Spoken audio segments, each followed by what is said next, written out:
Welcome to Common Man Cocktails. I'm your host, Derek Schomer. Today we're going to show you how to make the Southside. Now, if you enjoy the show, there's a live stream happening on Friday where we're going to film the next, 8 episodes.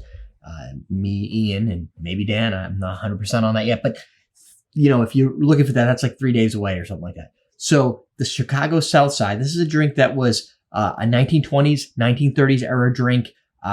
This is like during the prohibition time period. It's said that the purpose of the Southside, which was apparently popularized or invented or whatever by gangsters in Chicago, the idea is that the gin was just so bad that they had to mask it with something. So they used mint to give it like a fresh flavor because it was probably bathtub gin made in somebody's bathroom, during the time when you can't have gin. The stories behind it are vague and not sourced. So use this as information during your drunk ramblings with your friends and tell them some stories. This drink is going to be gin. We're going to use an American gin because this was probably during a time in America when you couldn't get gin imported from the UK or anywhere else in the world, Netherlands, whatever. So we're going to use this New Amsterdam because it's about a $14 bottle of gin. This drink, we're going to do it on a budget. So imagine in a world where you didn't have a lot of money. I don't know. Maybe it's because the economy is hard or you just don't have a good job or you lost your job and you want to be able to make cocktails and you want to do it smartly. If you go to a bar, let's say Speakeasy in New York City, this cocktail is probably going to cost you $16, $20. Making it at home, it's going to cost you $1.57. If you buy a bottle of this for about $14. This is a little bit bigger. So this is a 1.47 or whatever. It's a larger bottle. But if you get a normal size bottle, $14 for a bottle of New Amsterdam or under 20, you're going to end up saving a lot of money. Now that we showcase what we're using, use your favorite gin. It doesn't really matter. I'm just trying to show you. On a budget, this is what you can do. You're going to do 2 3/4 for your main ingredients. You're also going to have some mint. That's over here. So what we're going to do, and this is a muddle drink. So you need a muddler. You can go to the link below, shop.awesomedrinks.com, get yourself a Bartender starter kit if you want to. It comes with this and a bunch of other stuff like shakers and whatnot. And you can get started making these cocktails. So what we're going to do is we're going to throw in about, 6 to 8 leaves of mint. We're going to muddle that, which means we're going to press it down. We're not going to rip it. We're just going to press it down. We're going to press it down against 3/4 ounce of simple syrup and 3/4 ounce of lemon, which I've already squeezed in my 3/4 ounce jigger. So we got that going for us. Let's do it again. 3/4 ounce. Now this recipe, I've made the Southside in the past. This recipe is slightly different. Not much. Basically it balances up. We're going to have a little bit more booze. Really? Instead of 1.5 ounces is what I traditionally would do. We're going to do 2. Why? Because it was the recipe I found. It's a recipe variation. 2 3/4 is pretty standard for those that enjoy the beverage. If you find this drink to be too sour, I don't know, we'll find out. If it's too sour, bring up your sugar or bring both up, 2-1-1. Pretty classic golden ratio if you want to. The 2-1-1 ratio is easy to remember. You can from that derive a 2 3/4, which I kind of say is what you do if you've been drinking a little bit or you're experienced at it and the sugar is just too much and you're looking for something a little with a little bit more flavor forward. You don't mind the taste of the booze. You're getting some of the flavor from the booze as opposed to just burning ethanol, which is what traditionally people who don't drink a lot tend to say. It's not that you're like an alcoholic. It's just your palate is a bit more refined and used to the flavors of the spirit. Although both can be true at the same time. We're going to put this in a coupe glass. This might be a little big. I don't know. But if not, you could use a smaller coupe glass. Like this. But it's spring, summer. These don't do me so good. I like fresh, vibrant, maybe boozy, but bigger drinks in the summertime that chill and relax. Not as high proof as the wintertime. You put it in a little coupe like that and you're going to be making a lot of drinks for your friends over and over again. Easier to make them all in a big batch. That's muddled. Now what we're going to do,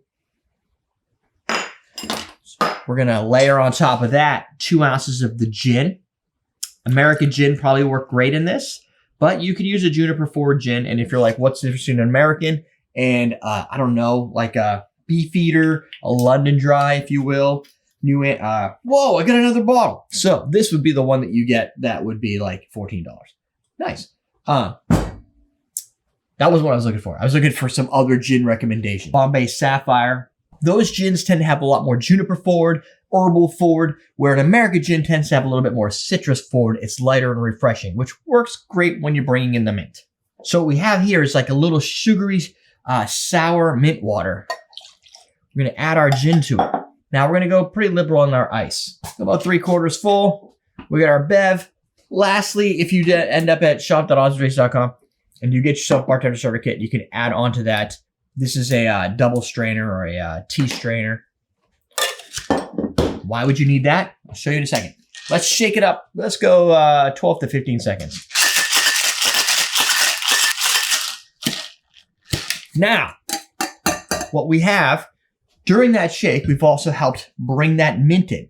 But having the mint floating in your drink doesn't work for a lot of people. Doesn't work for me. Not a big fan, because it tends to, at this point, it might break a little bit, or you might get little chunks in there, and that's going to just kind of sit and it gets stuck in your teeth, and it just drives me crazy. So I like to double strain it out. And you could add some crushed ice to this if you want to. In this case, we're inside, still wearing a sweatshirt because it's not that great. Outside it's still a little cold. So this is the type of drink where I probably order, I make 2 to 3. If I'm making these at the pool, I tend to double or triple it per person and put it in red Solo cups so they don't come back often. That way I can make the drink, go sit down, have some fun before they're like, oh, my drink's done. Otherwise you end up with like, you just served 4 people, the 5th one comes over and it's the person you serve first because their drink's gone, and that's annoying. You can see in here, perhaps, potentially, there's some, see it? Oh yeah, you can see it. That is what I'm talking about those mint pieces that could just get stuck in here. Now you'll still have small ones, but they're not annoying. They don't stick to your face and stuff like that. You can garnish this if you want to, if you're going to hand it over to somebody and show them the awesome mystique of a Southside. So there you go. If I make it again at the pool, I'm going to add a bunch of ice into this again so it stays chilled the entire time. Down here, it doesn't really matter. Let's give it a try. First off, it smells like mint. Fresh, like lemon scent to it. Oh, that's fantastic. This is, for me, one of those like mood type drinks. Leave a comment below if there's a drink. I don't think it's nostalgia as much, but a drink that triggers some sort of mood or feeling. For me, primarily, it brings me to like that late spring, early summer. Maybe I just make these every late spring and early summer. So I'm like, this is what I want to do. But it's that bright mint, that refreshing gin. Like, it's just citrusy, not too aggressive. I don't get a lot of booziness out of this. It's got the perfect balance of sugar and lemon that doesn't give you like a sweet flavor. It doesn't give you a sour pucker, but it's got that delicious, like, you need to take another sip type taste to it. Also, another kind of to me, a nice thing about this as a summer drink is a lot of the drinks that we typically make, especially around the pool when friends are over and stuff, tend to be lime forward. Mai Tais, margaritas, your traditional sours, drinks like that. They all tend to have a lot of lime this time of year. So this keeps the lemon, which you typically see more in the wintertime in a lot of beverages, whiskey sour, stuff like that. And it's usually because the brown spirits pair very well with lemon. It gives you a lemon-like taste without the lemon-like pucker. Just the right balance of mint, not too minty.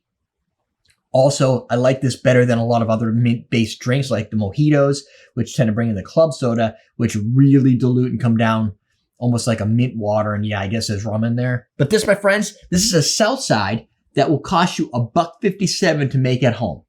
Now, you can go to the bar if you want to, or for the same price of hitting up a speakeasy in New York City or Chicago, you can make yourself 9 of these. And while you might say, well, I'm not going to drink that many, invite 3 friends. Have a couple each. Now you're having a good time, you're doing it affordably, and you can still afford your mortgage, rent, or car payment. Unless you could afford them before, in which case you're no worse off. That's it. We're teaching you how to drink. Remember, live stream this Friday night, probably around 7 o'clock Eastern time, 7:30 Eastern time.